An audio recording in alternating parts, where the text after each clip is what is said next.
Para que é que existem mandamentos? Por que é que foi instituído os mandamentos? É interessante a gente observar algumas coisas. Manda quem pode e obedece quem tem juízo, né? Então quem pode mandar aqui?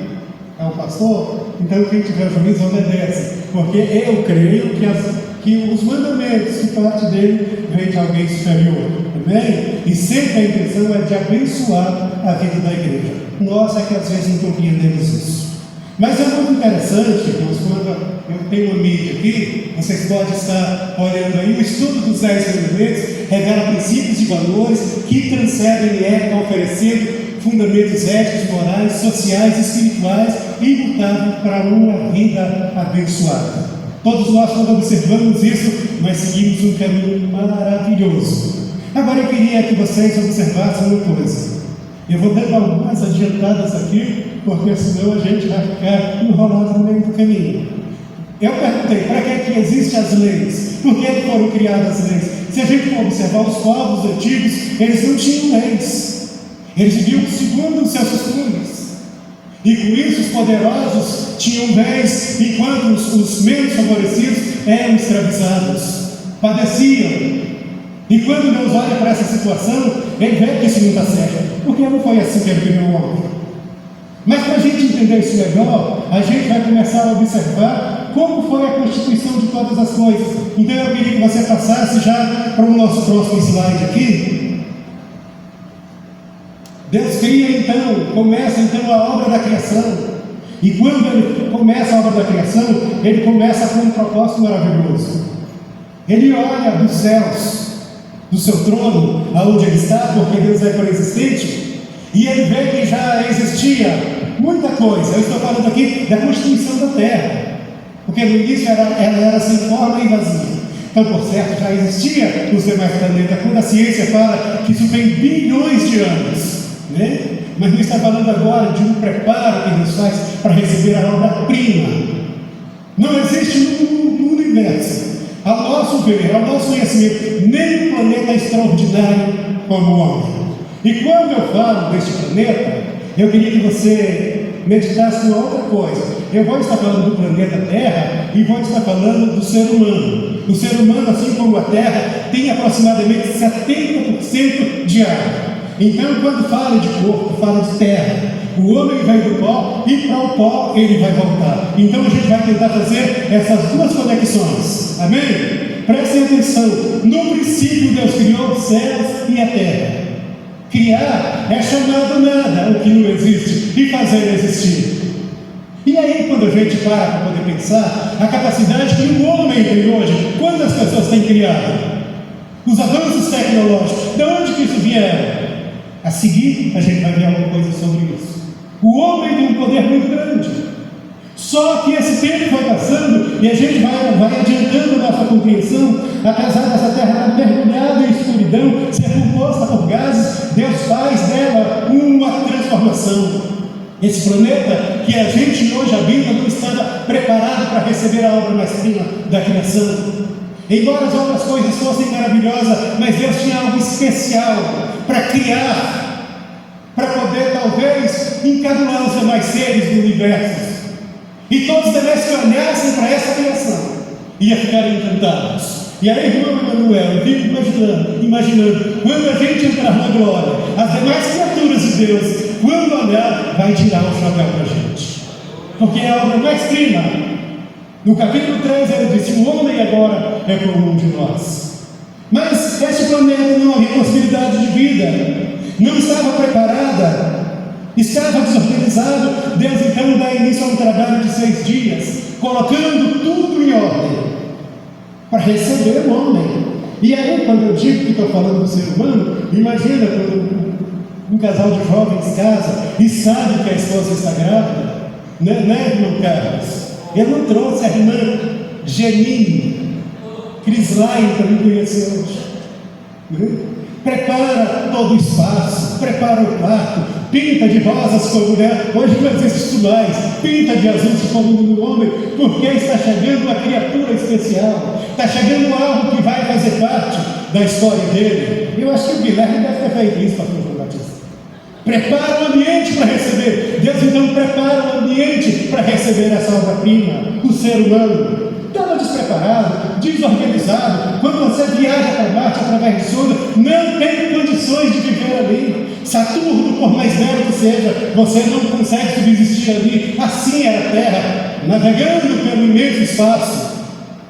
Mas eu preciso criar. O mais apropriado era aqui. O mais apropriado, embora estivesse mergulhado em escuridão, mas aqui havia água, era próprio para a nossa existência. Deus, o excelso Criador, então começa a trabalhar. Tudo quanto ele fazia, ele dava um passo atrás e dizia: ficou muito bom.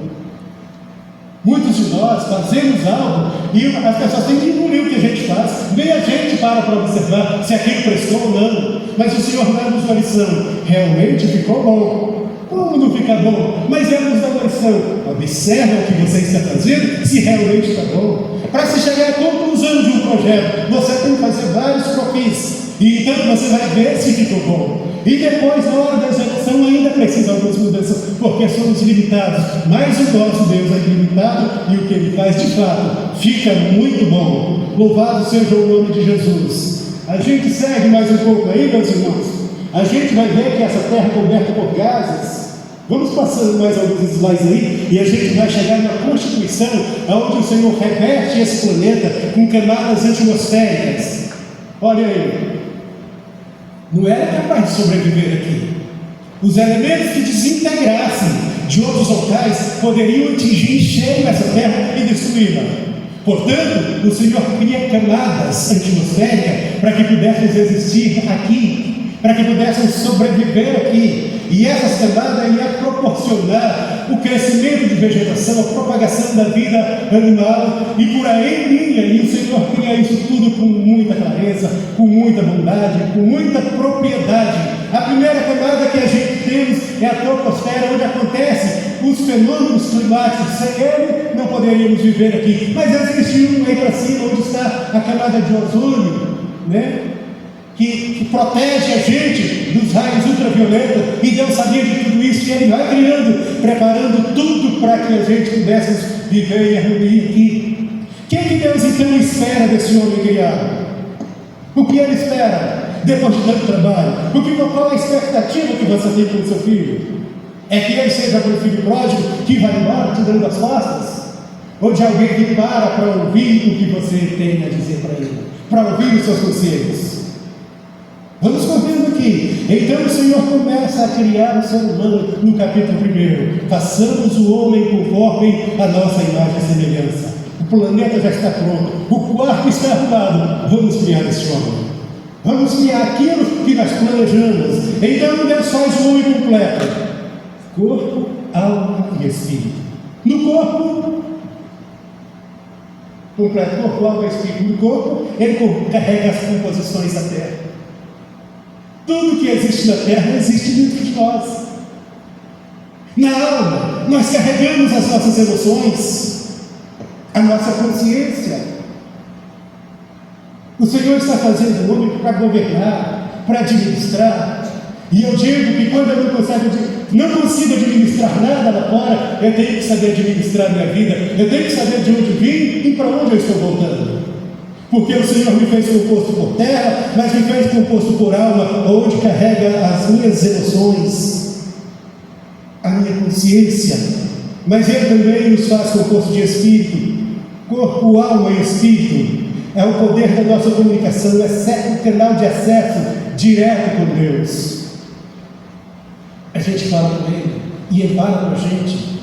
Para amanhecer ontem, no hotel em Caldas Novas, eu estava falando para Joel. Nós estávamos estudando bastante, fomos dormir, e aí o celular continua cantando uma canção.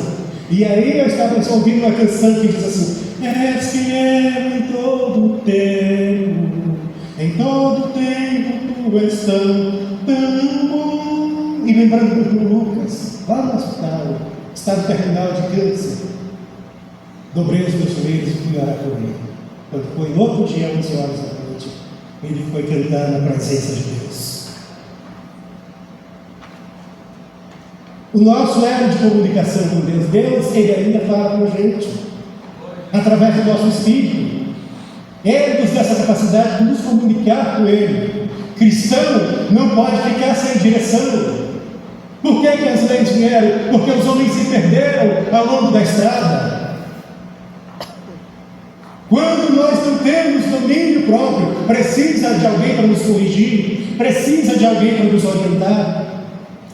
Mas o Senhor fez o homem capacitado, corpo, alma e espírito, de consciência, de comunicação, de emoções, para que pudessem sobreviver aqui e voltar para o seu lugar de origem. Quando eu falo voltar para o seu lugar de origem, não é dizer que Deus nos abandonaria, mas Ele sabia que estávamos conscientes da nossa missão aqui.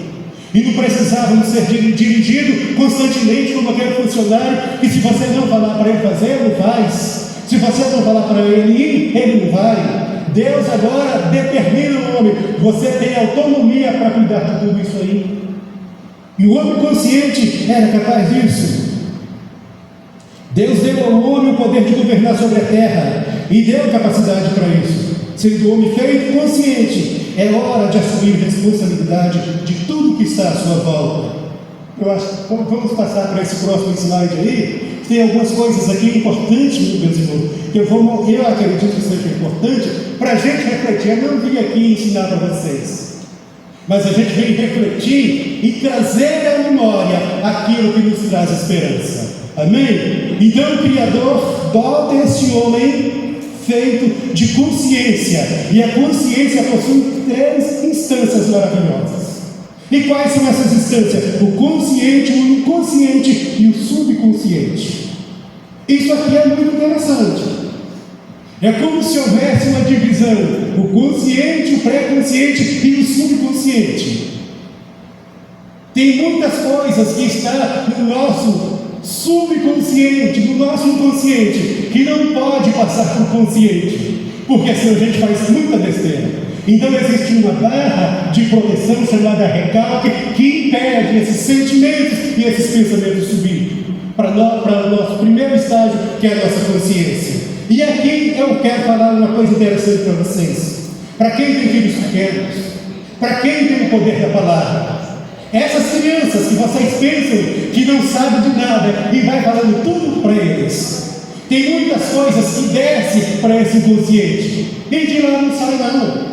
Fica tudo guardado. Nunca vai sair de lá. Vai sair em algum momento de forma inadequada. E muitas das vezes volta causando terror, causando agonia. E você perguntando o porquê de tudo isso. Nós não cuidamos dos nossos filhos quando eram pequenos. E exatamente esses sentimentos, esses pensamentos não saem do inconsciente por causa dessa trava que Deus colocou, que não deixa sair para o consciente, porque senão muita gente fazia besteira. Você já viu muita criança que foi maltratada pelos pais, que tiveram vários fatores de risco, e com o passar do tempo, ele parece que mudaram e não tiveram mais problemas. É porque eles estão jogados lá no lugar mais profundo. Você não consegue lembrar. Já no pré-consciente, a nossa memória está guardada. Você só usa quando você precisa. É como aquele arquivo do seu computador, que na hora que você precisa, você busca e traz. Então nós precisamos trazer em memória aquilo que nos dá alegria. Ainda falando de muitas coisas que a gente joga no nosso inconsciente. A gente joga tanta podridão. Da onde nasce as ansiedades, nasce a depressão, nasce toda coisa ruim. E era exatamente isso que estava acontecendo com a nossa sociedade. Não tinha mais jeito, estava perdido. Ninguém sequer tinha palavra de esperança para as demais pessoas. Com isso, a sociedade ia indo de mal a pior. Quando você começa a observar, você começa a ver emergir lixo, cadeira, tanta coisa ruim saindo daquele inconsciente. Você já ouviu falar que de uma cisterna boa não nasce água ruim? E nem de uma cisterna ruim você consegue extrair águas boas? Só Deus pode transformar tudo isso. Tem pessoas que quando você começa a conversar com ele, o que ele fala, meu irmão, arrebenta com você. Pastor, quando vai aconselhar certas pessoas, você sai doente dali. Tem casa que você vai visitar e você volta todo quebrado para sua casa, porque o que extrai de lá de dentro, meu irmão, é coisa ruim demais. Mas tem uma surpresa maravilhosa. O Adão não deu conta, mas chegou o segundo Adão e desceu o mais profundo do nosso consciente e mudou a nossa história para a glória dele. Louvado seja o nome de Jesus. Não dá para a gente aprofundar aqui, mas a gente vai no nosso próximo slide, por causa do nosso tempo que vai correndo aqui, né?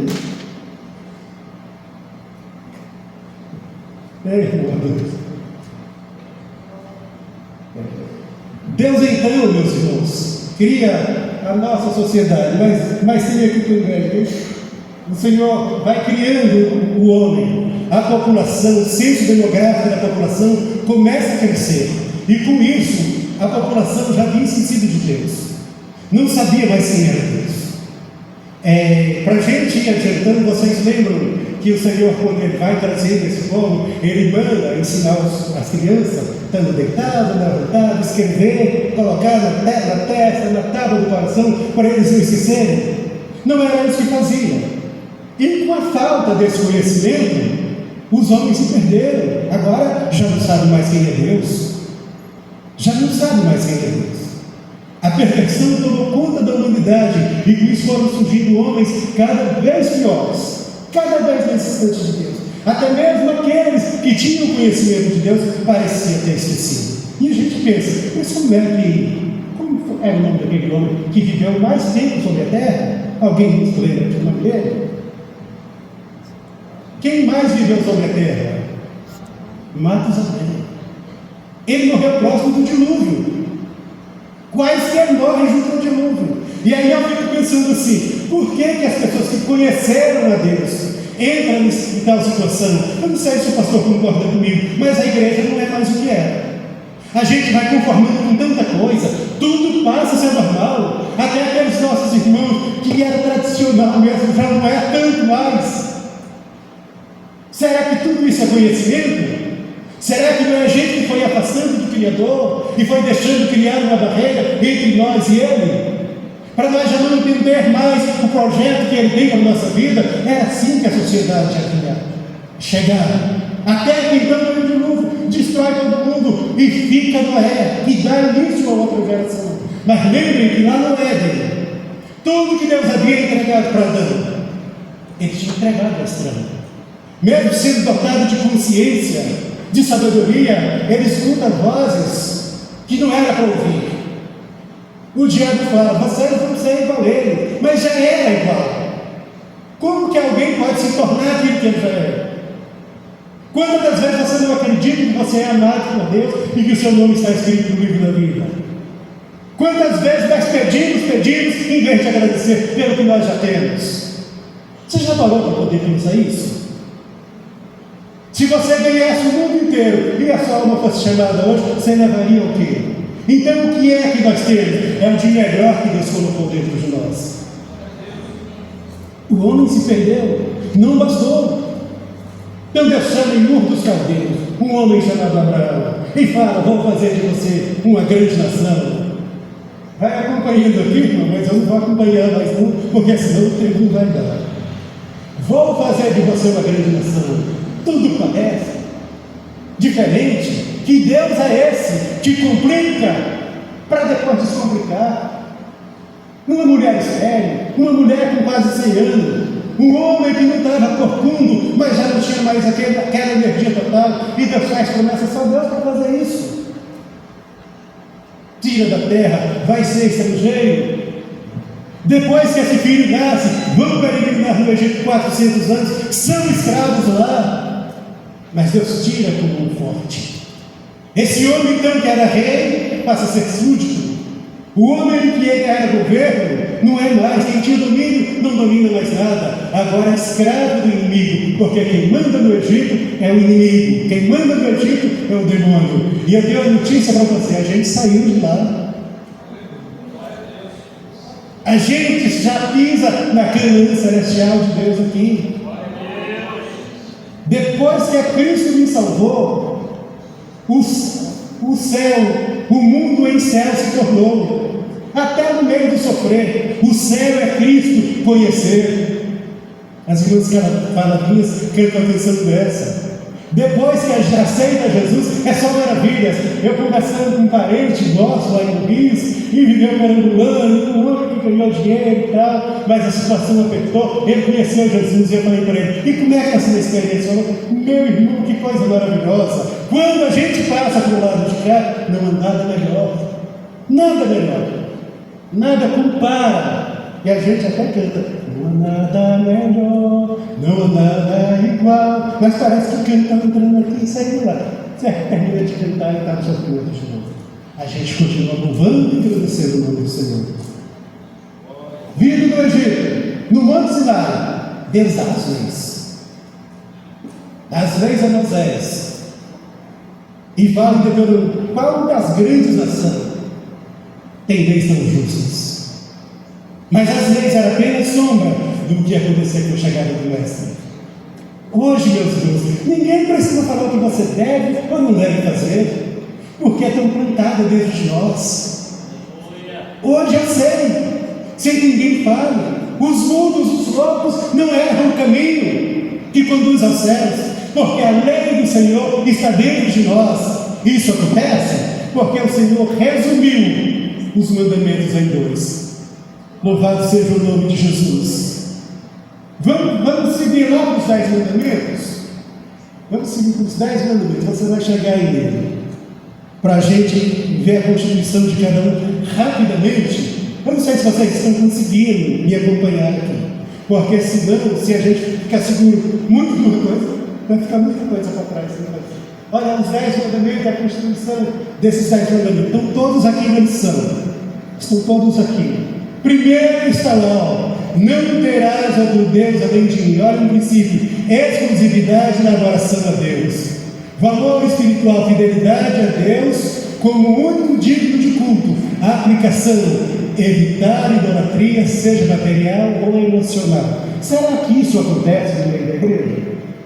Essas vezes foi dado lá no Sinai para o povo de Deus. A gente hoje não vai observar essa lei como foi dada a Moisés, mas uma lei agora, já na dispensação da graça. Observe agora, nós não adoramos imagem, mas às vezes nós adoramos a gente, nós adoramos as coisas que nós temos e colocamos essas coisas no lugar de Deus. Quando a gente vai observar isso aí, também está incluído no primeiro mandamento, amar a Deus sobre todas as coisas e o próximo como a si mesmo. E amar é uma coisa interessante. Definir amor não é fácil, embora seja maravilhoso. Amor não é palavra, mas é gesto de viver. Quem ama, entrega a vida. Quem ama, não mente. Quem ama, faz o possível e impossível para amar. Quando a gente vai observar ainda Freud ou Lacan para falar de amor, ele fala que o ódio também é amor. Lacan chama isso de amódio, que tem pessoas que dizem que amam tanto que é capaz de destruir o outro por amor. Quantos homicídios que diz que quem ama pratica, já observou isso? Não é ódio, também é amor. Mas só que o amor que Deus nos ensina não é desse jeito. Ele entrega o seu corpo por amor a nós. Amar a Deus sobre todas as coisas. E o que é isso? Seríamos capazes de abrir mão daquilo que é mais importante para nós? O que é que Deus fez quando Ele chama Abraão para Moriá? Você é capaz de me dar o seu próprio filho? O seu único filho? Ora, era Deus que tinha dado e agora Deus pede para provar o amor de Abraão a ele. A gente era capaz disso? Irmão, o que é isso? Nós precisamos entender o caminho e o chamado que Deus nos deu. Eu sou capaz de abrir mão. Abraão tinha conhecimento, porque é isso que eu falei sobre o consciente, o inconsciente, o pré-consciente. Abraão tinha ciência disso. Sai de um lugar onde a idolatria comandava, para entender o projeto de Deus, e agora ele diz, até das cinzas ele pode ressuscitar. Quem ama, de fato conhece. Quem ama, mergulha junto, está junto a vida inteira, sabe tudo, meus irmãos, conhece tudo. Sabe o piscar de olho, sabe o jeito de andar, sabe o posicionamento, entende tudo que está acontecendo com o outro. Fulano não vai gostar, isso vai fazer mal para fulano de tal, porque ama, sabe de tudo. É assim que o Pai nos vê, Ele sabe tudo de nós. Louvado seja o nome de Jesus. Olha o segundo. Não fará para ti imagem de escultura. Ele está falando de pureza na adoração. Rejeitar dependência falsa e culto superficial. Uma aplicação é busca pela relação espiritual genuína. Isso também a gente está inerte. Parece que muitos de nós não sabemos mais o que é adorar a Deus. Alegre e doce canta: enquanto eu adorava, o inimigo covardemente atacou um dos meus. Nós, quando nós adoramos a Deus de fato, as perseguições elas virão. Mas somos conscientes de que Deus vai entrar em qualquer lugar para nos livrar. E que jamais qualquer dos seus filhos vão perecer na boca do leão. Porque nós o adoramos. Nós não vamos adorar reis, nós não vamos adorar governador, presidente, nós não vamos nos prostrar diante dele, porque nós adoramos um que, quando chegou por aqui, disse: orem assim, vinde a mim, vinde a nós o seu reino. É ele que nós adoramos. Tudo que é passageiro, o reino deste mundo passa, mas quem faz a vontade de Deus permanece para sempre. Adoração genuína não é aquela de ficar levantando a mão aqui e falando no mistério e rodopiando, mas a adoração genuína é aquela que sai sutilmente de dentro de você e somente o Pai conhece. Louvado seja o nome de Jesus. Ora, o terceiro: não tomarás o nome do teu Deus em vão. Quantas pessoas faz piadinha com o nome de Deus? Muitas das vezes nós estamos diante da televisão ouvindo isso. E é pecado para nós também. Eu queria que você observasse uma coisa: quando a gente ouve esse tipo de coisa, essas piadinhas com o nome do nosso Criador, se fizesse uma piada com o nome do filho, com o nome do pai, com o nome da esposa, gostaríamos? Não, gente, vai até lá. Mas de repente o nome de Deus ficou bondado, porque nós já esquecemos quem é Ele. Né? Existem muitos deuses por aí, será qual que a gente está servindo? Mas quando nós servimos o Deus, a gente passa a ser radical. As pessoas começam a ver a gente bem de lado assim, porque nós defendemos Deus. Deus não precisa de defesa nossa, mas nós defendemos a nossa fé, nós não aceitamos. Louvado seja o nome de Jesus. Olha o quarto mandamento, o próximo aí. Louvado seja o nome de Jesus. Lembrar do dia de sábado. Isso aqui é interessante, né? Será por que Deus instituiu o dia de sábado? Deus fez tudo pensando nos mínimos detalhes. Meu filho está trabalhando lá no Mato Grosso. A culpa do irmão Ariel que mudou para lá. E ele passa, meus irmãos, 40 dias sem vir em casa. Aí, de repente, ele vem em casa e não fica com a gente. Não estou dizendo que está acontecendo isso, mas é muito ruim. A gente só pensa em trabalhar, correr para aqui e para lá, mas não tira tempo para ficar com o nosso pai. E o pai gostaria de um tempo mesmo com a gente. Você está fazendo uma escolha maravilhosa. Tem 50 anos que eu sirvo a Deus. Nós morávamos longe da cidade e andava de a pé dentro da mata. Um dia passamos por cima de uma sicuri capaz de engolir um boi e uma vaca junto. Mas nós saímos de madrugada para ir para a escola de dominical. Aquele era o dia mais maravilhoso. Às vezes ficava por lá mesmo e voltava depois do culto à noite, dentro daquela mata. Aquele dia a gente não saía para trabalhar. No máximo era tratar das criações. Porque aquele dia era o dia do Senhor. Não é isso que a gente faz mais hoje. Nós temos tanta ocupação que não temos tempo mais no serviço de Deus. Não temos tempo de meditar na palavra. Não temos tempo de ensaiar louvores para adorar a Deus. Tem muita gente que tem o dom do louvor, que quando ele louva as cadeias quebram. Mas ele não está preocupado com isso, de edificar vidas através do louvor, através da palavra, porque ele não tem mais tempo para o Senhor. Mas Deus, pensando nisso, criou o sábado de descanso, de meditação, de confraternização, de estar ao lado dele. Louvado seja o nome de Jesus. Esse é o quarto mandamento. Olha o quinto, eu estou passando rápido por causa do nosso tempo. O que é que está dizendo o quinto mandamento? Honrar o teu pai e a tua mãe. Aqui todo mundo faz isso, mas não faz sempre assim. Quantos filhos que não honraram o pai? Quantos filhos que não honraram a mãe? Honrar é obedecer. Honrar é plantar semente. Com a medida que você mede, você vai ser medido. Eu vou dar um testemunho aqui de uma pessoa que eu conheci, irmão Emanuel, da família. Ele dava trabalho demais na conta do pai. E fazer graça com o pai era a fantasia dele. Achava que aquilo era interessante. Mas o tempo passou. E um dia ele casou. E os filhos vieram. E aí o meninozinho. E o meninozinho era um pouquinho pior do que ele.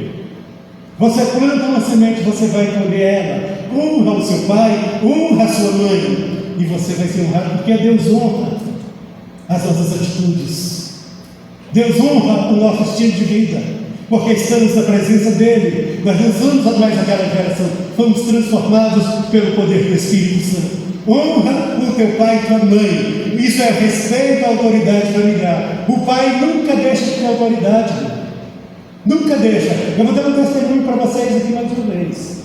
Não vou dar o meu testemunho, vou dar o testemunho do irmão que está trabalhando comigo. Ele tem uma chácara aqui perto de Bela Vista, por lado de um tal de Passaquaco aqui, e dizendo que de repente ele estava com uma família, deu parece um sonho, não sabe se foi um sonho ou se foi uma visão, e viu quando o filho dele pegou o carro e saiu. A estrada tem umas cercas, e aí ele viu quando o carro bateu na cerca, uma estaca da cerca entrou no soalho do carro, furou, pegou a neta, pegou a nora, matou a nora e o netinho. E ele ficou desesperado. Pegou o carro e saiu correndo atrás. Fez uma oração e saiu correndo atrás. Quando ele chegou lá na frente, o carro preto parado na beira da cerca, do jeito que ele tinha visto, e o filho com a mão na cabeça aqui, ele já não tontinho, mas ele já tinha orado. Quando ele chegou lá, não era um pouco, mas era um cachorro que o carro tinha pego, e o carro estava quebrado, a nora não estava morta e nem a neta, porque Deus havia dado livramento. O pai tem autoridade sobre o filho. Quantas das vezes o pai está dando um conselho aqui, e o filho está falando, esse velho ultrapassado, é Deus usando para falar com você. Eu já falei várias vezes lá em casa, que às vezes meu filho não discute, mas talvez não acredita, e depois ele fala, como é que o senhor sabia daquilo? Como é que vocês sabem disso? Você é profeta de Deus. Você lembra que Abraão abençoou Isaac? E que Isaac abençoou Jacó? Jacó abençoou seus 12 filhos? Então, honrar pai e mãe é reconhecer o papel dos pais na família, na formação moral. É viver em harmonia com essa família, promovendo respeito mútuo. Isso é o papel da igreja. É essa igreja que Jesus buscar. É esse povo que vai substituir para a eternidade.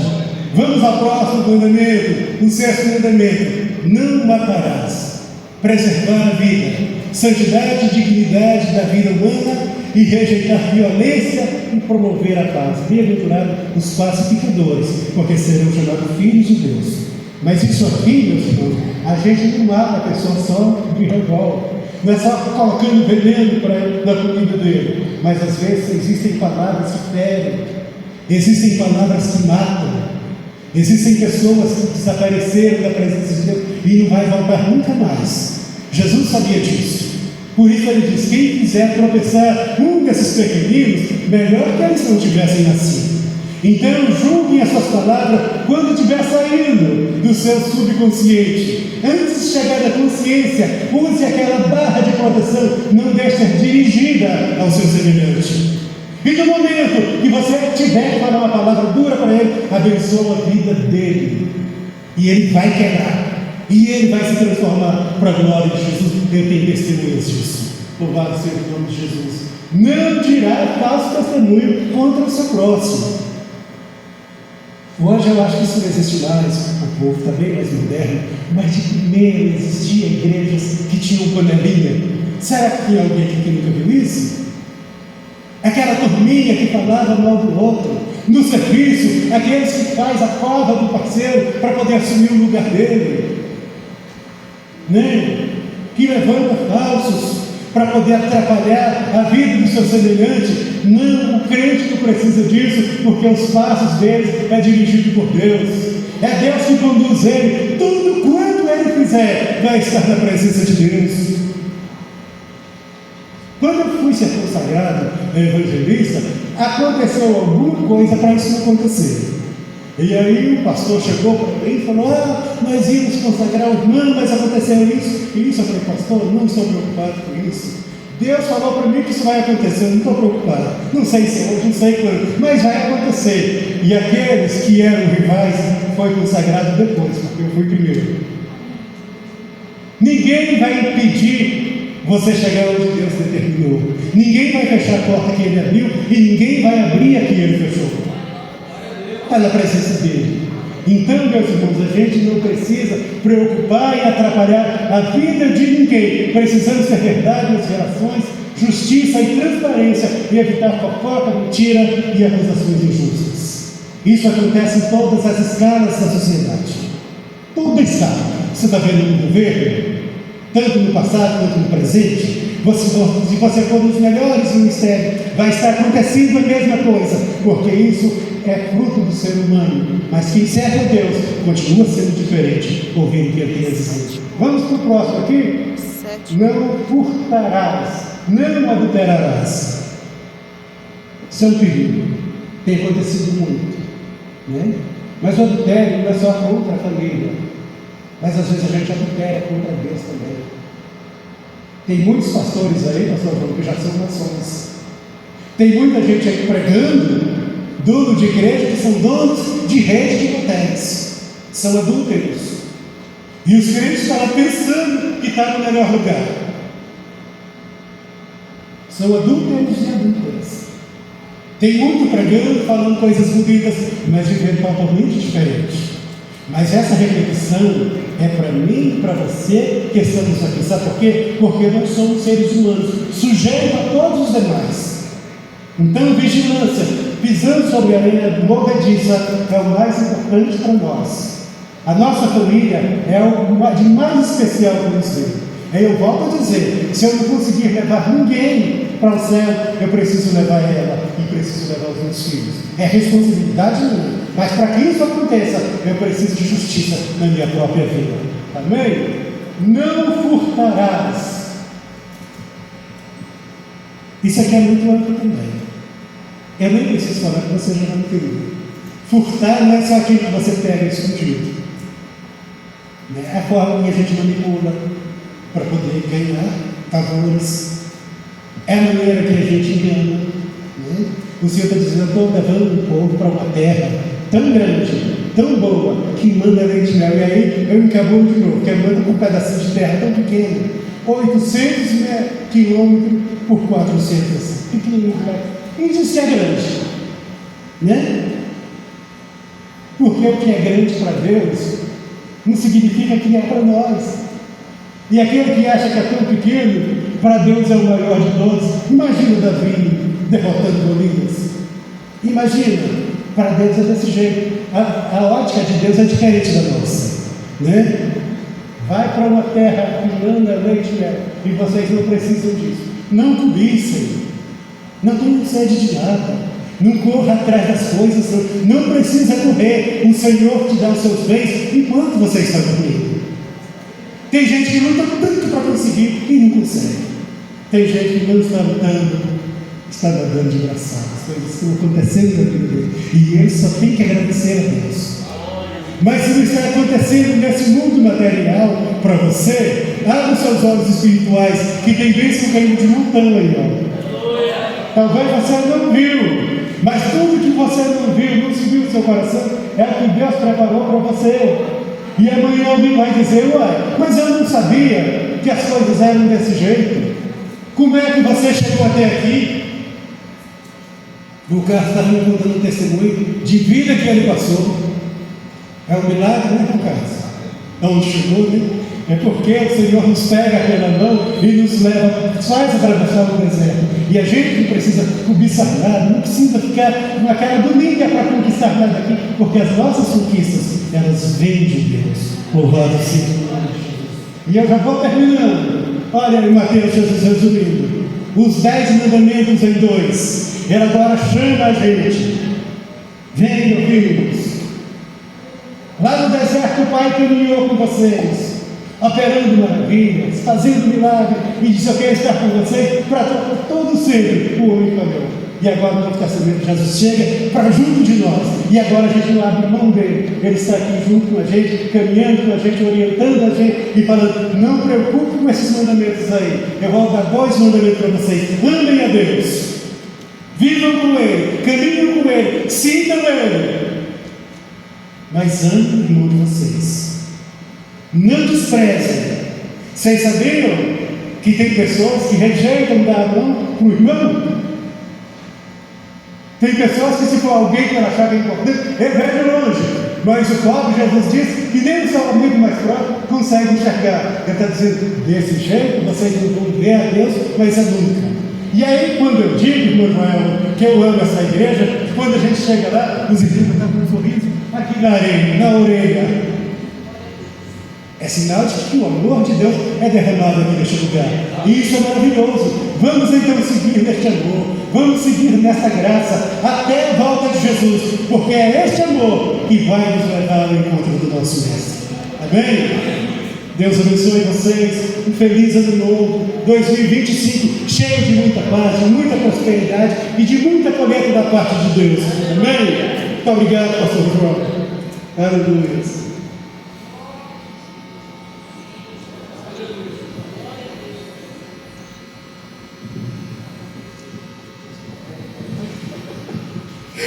Deus abençoe o pastor Joel.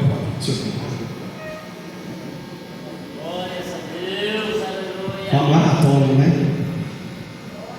Mas amém. Deus abençoe. Tenho certeza que todos aqui foram abençoados através dessa palavra. Uma palavra aplicável ao nosso dia a dia. Eu fico impressionado com a facilidade que o tio Joel expõe a palavra, porque, enfim, que Deus abençoe pastor Joel, pastora Joelma, por todo o carinho, por todo o respeito que sempre tiveram conosco. Nunca mediram esforços para estar aqui com a gente. Para quem não sabe, ele mora lá no setor Monte Pascoal, é para lá do caminho para Trindade, bastante longe. Então, e todas as vezes que nós convidamos para estar aqui, a não ser por motivo de saúde mesmo, quando ele não pode mesmo, que ele não vem. Então, que Deus abençoe, tio, por mais esse apoio, essa ajuda que o Senhor nos deu. E eu tenho certeza que, como eu costumo dizer, nós sairemos daqui diferentes, porque o Espírito Santo falou em nossos corações aqui nessa manhã.